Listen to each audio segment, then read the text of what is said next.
Hey, what's going on, guys? It's Cody Wilson, and I'm back with an update to the video that I just uploaded last week, the Eagle Claw packet unboxing video.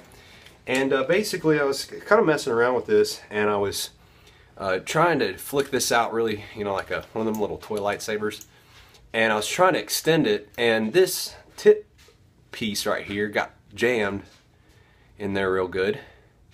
And so naturally, my solution was try to force that back in there, and here's what happened. Came out through the handle. So I'm gonna have to send this back to Eagle Claw and either get my money back or get a new one, I guess. I didn't even get a chance to use it. I had this probably maybe 36 hours, and I was messing with it. And honestly, if you're casting, you're generating about the same amount of force, you know. So I don't see how this wouldn't get stuck in there frequently. So I'm thinking about getting another one and maybe being a little bit more gentle with it, because we didn't get a chance to take it fishing, so I might do that. The next thing I want to show you is I was at Dollar General today, and I was picking up the trash bags and paper towels and whatnot, and I was walking back to the checkout, and I seen this sitting there for $10, and this is one of them collapsible briefcase coolers, basically.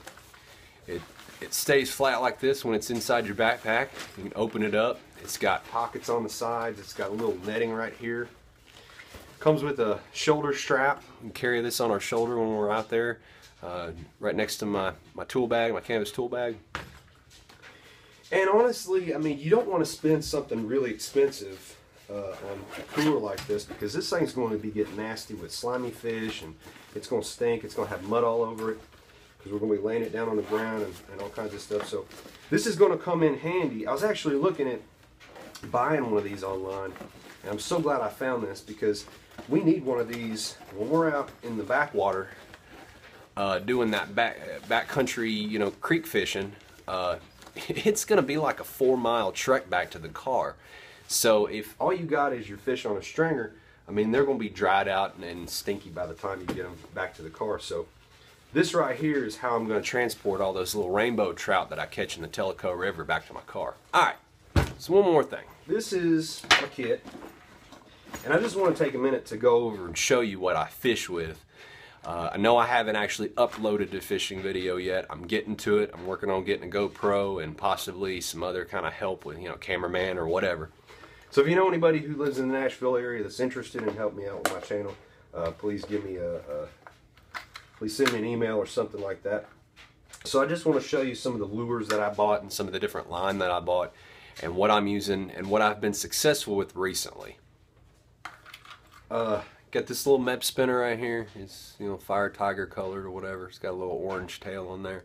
And I love these Meb spinners because even though they're small, you can catch smaller fish with them. They got a little bit more weight to them, and you can actually let these sink down to the bottom just a little bit right before you get to the bottom, and then start pulling them real slow and just run them along the bottom. And I got little various crankbaits, and I also had some spoons and things.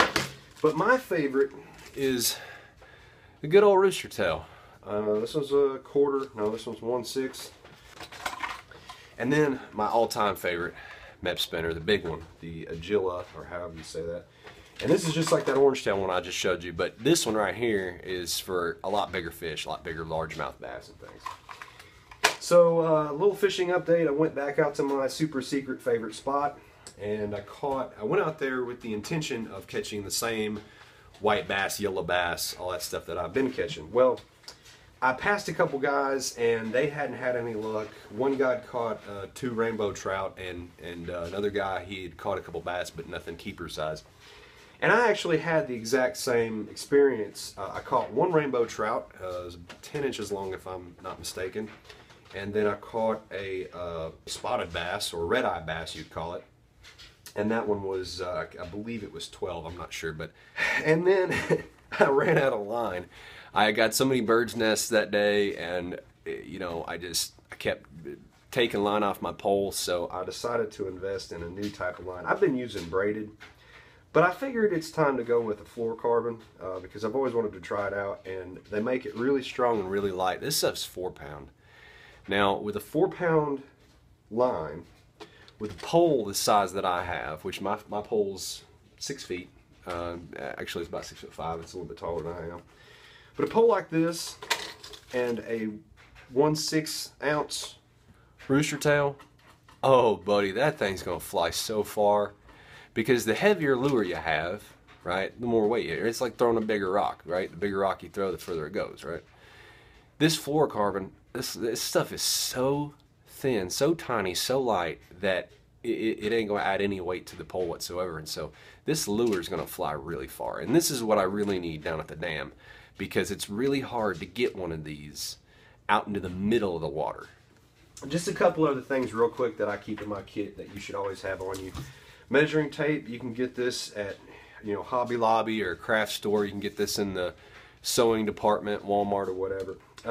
Just a pair of locking hemostats. My wife works at a medical office, so I can probably get these. I actually bought these from a taxidermy supply catalog, but these are really handy for getting those really troublesome hooks out of like the throat of a bluegill, because they tend to swallow those little tiny hooks. Lighter, you never know when you're going to need to burn some string or something like that. I also usually keep a fire starting kit in my thing, just in case I'm out in the middle of nowhere and I feel like starting a campfire.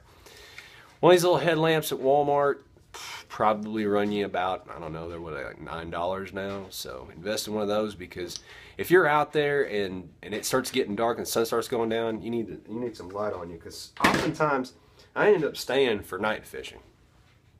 Stringer, I'm actually considering investing in something that's a little bit softer, because this stuff that you get at Walmart or whatever, this thing is like $2, and the rope that's made out of this nylon or plastic rope or whatever it is, that stuff just sounds real scratchy when it's scraping against the gills of a fish. So because we're using these fish for taxidermy purposes, I want to keep their gills in the best condition possible. So I'm considering investing in something a little bit more gentle. Pliers, needle nose, get the hooks out. You can invest in some actual fishing ones. I find that, you know, I lose tools constantly, so it helps if I buy something a little bit cheaper. Now these are just a little bit more expensive. I got these out of a taxidermy supply catalog, and you get them from Van Dyke's Supply. And these right here are bone cutting snips. And this is in case of a dire emergency. If you really got to get, you know, if you really got to cut a fish open to get your lure back, which I've had to do a couple times, and you don't want to lose that $7 lure, you know, you sometimes have to cut their throat out, or you have to, you know, cut the spine or whatever. So this always comes in handy, and I use that in my taxidermy as well. Compass, I probably won't use this very much, because all the locations I'm going to, I'm usually bringing my phone, so I already have GPS on there. Plus I already know where I am, but that's just in case. You never know if you're going to get lost. And last but not least, a little thing of crappie bites. Now, most guys go to the store and they actually get trout bites, but I found that they're essentially the same ingredients, and trout will go for these just as fast as a crappie will. So if you can, you know, buy something a little cheaper. Don't blow all your money on this. And this is how I can afford to do this all the time, is because I'm buying all this really cheap stuff. I mean, this line right here was the cheapest line I could get. This thing was probably about $6. This bag right here that I use is a canvas tool bag, OD Green canvas tool bag. And you can get these online. I actually got this at a hardware store. And the strap, I think I supplied somehow myself. I can't remember how to put that on. That's probably for something else. But you can get these online, and I love them. They're so durable, and you know, guys use them to keep their tools in. I use mine for fishing, and everything just fits in perfectly. Throw all my tools in here.